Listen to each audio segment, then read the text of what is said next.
Le soir de Noël, couché sur mon lit, je passais une nouvelle fois Noël seul. Mes parents étaient en voyage d'affaires et n'avaient pas de temps pour leur fille. J'en avais marre, alors je suis descendue dans le salon et j'ai allumé la télé. Les émissions étaient pas drôles. C'était des émissions de Noël, quoi. Alors que je venais d'envoyer un message à ma meilleure amie, un bruit derrière moi attira mon attention. Je me suis levée et j'ai essayé de voir quelque chose, mais rien. Alors je me suis laissée tomber sur le canapé, en maudissant mon chat d'essayer de me faire peur. Puis 3 coups contre une porte ont fait frissonner tout mon corps. Ce n'était pas la porte d'entrée, pas à cette heure-ci en tout cas. Les 3 coups ont retenti une nouvelle fois et ma télé s'est éteinte. Arrête de me faire peur, Kailou, ça ne marche pas. En fait, j'essayais de me persuader à voix haute, mais finalement, même ma voix me trahissait. Alors je suis allée dans l'entrée, et les 3 coups ont retenti.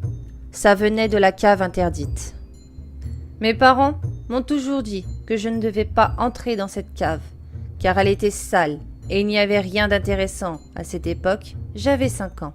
À présent, j'en ai 15, et je pense que j'ai le droit de franchir quelques interdits. Alors que je me décidais à retourner dans ma chambre, le grincement et le bruit d'une clé dans une serrure couvraient le silence. J'ai descendu les quelques marches que j'avais montées et j'ai vu la porte de la cave ouverte. Et puis mince, si elle s'est ouverte, c'est sûrement un signe. Je suis entrée et j'ai descendu les marches qui grinçaient sous mon poids. La pénombre était de sortie dans cette pièce. L'odeur de pourri me faisait mal à la tête. J'ai trouvé la lumière et j'ai allumé. Et celle-ci m'a complètement aveuglée. Quand j'ai trouvé la possibilité de voir, j'ai trouvé un spectacle horrible devant mes yeux. Mes 2 parents étaient là, morts, la gorge tranchée et les tripes à l'air. Mon chat sauta dans mes bras et sur le mur de la cave, j'ai pu lire un message ensanglanté.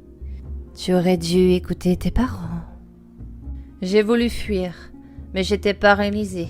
Quand j'ai compris qu'il fallait que je coure, j'ai grimpé les marches rapidement, puis la porte se referma derrière moi. Je respirais fort, puis je suis sortie de chez moi en hurlant. « À l'aide, pitié, aidez-moi !» Les voisins appelèrent la police. Après la découverte des corps, je fus conduite à l'hôpital Fleur Bleue. C'est ainsi que je fus enfermée en psychiatrie. La chose responsable de la mort de mes parents apparut et resta avec moi pour toujours.